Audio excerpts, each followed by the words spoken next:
नमस्कार दोस्तों, Balram education centre में आपका स्वागत है। इस वीडियो में हम शब्द के बारे में पढ़ेंगे।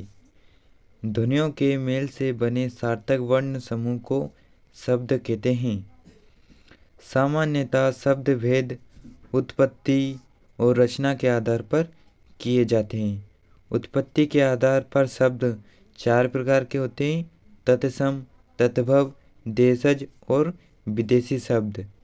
रचना के आधार पर शब्द 3 प्रकार के होते हैं: रूढ़ शब्द, यौगिक शब्द और योगरूढ़ शब्द। शब्दों अथवा वर्णों के मेल से नए शब्द बनाने की प्रक्रिया को शब्द रचना कहते हैं।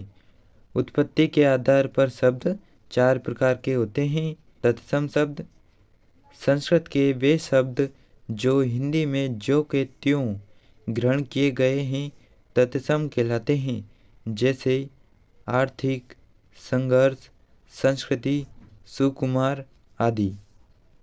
तद्भव शब्द, संस्कृत के वे शब्द जो किंचित परिवर्तन के साथ हिंदी में ग्रहण किए गए हैं तद्भव कहलाते हैं, जैसे आँख, गेहूँ आदि।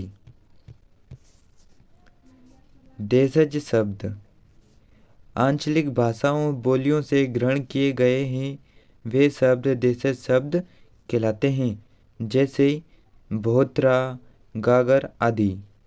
विदेशी शब्द, विदेशी भाषाओं के वे शब्द जो हिंदी में प्रयोग किए जाते हैं विदेशी शब्द या आगत शब्द कहलाते हैं, जैसे दिमाग, कदर, आदमी आदि। दोस्तों, रचना के आधार पर शब्द 3 प्रकार के होते हैं: रूढ़ शब्द, यौगिक शब्द और योगरूढ़ शब्द।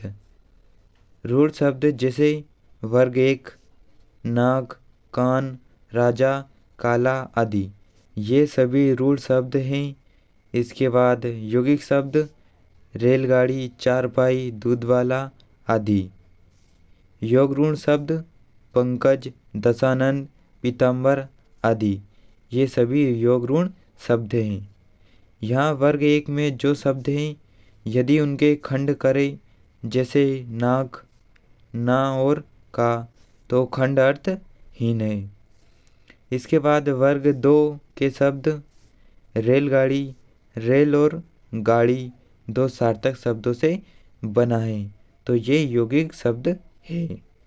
इसके बाद में वर्ग 3 से पंकज शब्द पंक जा प्रत्यय के योग से बना है, जिसका अर्थ है कीचड़ में जन्मा हुआ, लेकिन ये शब्द कमल के लिए प्रयुक्त है। इसे हम योगरूढ़ शब्द कहते हैं। जिन शब्दों के खंड सार्थक ना हो उन्हें रूढ़ शब्द कहते हैं। यथा वर्ग 1 के शब्द जैसे नाक, कान, काला आदि, यहाँ पर ये वर्ग 1 के शब्द हैं। इसके बाद ऐसे शब्द जो 2 शब्दों के मेल से बनते हैं एवं जिनके खंड सार्थक होते हैं यौगिक शब्द कहलाते हैं, जैसे वर्ग 2 के शब्द। यहाँ पर वर्ग 2 के शब्द रेलगाड़ी, चारपाई, दूधवाला आदि। इसके बाद वे शब्द जो यौगिक होते हैं पर अर्थ के विचार से अपने सामान्य अर्थ को छोड़कर किसी परंपरा से विशेष अर्थ के परिचायक है योगरूढ़ शब्द कहलाते हैं। यथा वर्ग 3 के शब्द जैसे दशानन, पीताम्बर, पंकज आदि, यहाँ पर वर्ग 3 के ये शब्द हैं। दोस्तों, इस वीडियो में हमने रचना के आधार पर शब्द और उत्पत्ति के आधार पर शब्द के प्रकारों के बारे में पढ़ा। दोस्तों, वीडियो को लाइक करें, अपने दोस्तों के साथ शेयर ज़रूर करें और चैनल को सब्सक्राइब करें। मिलते हैं अगली वीडियो में। धन्यवाद।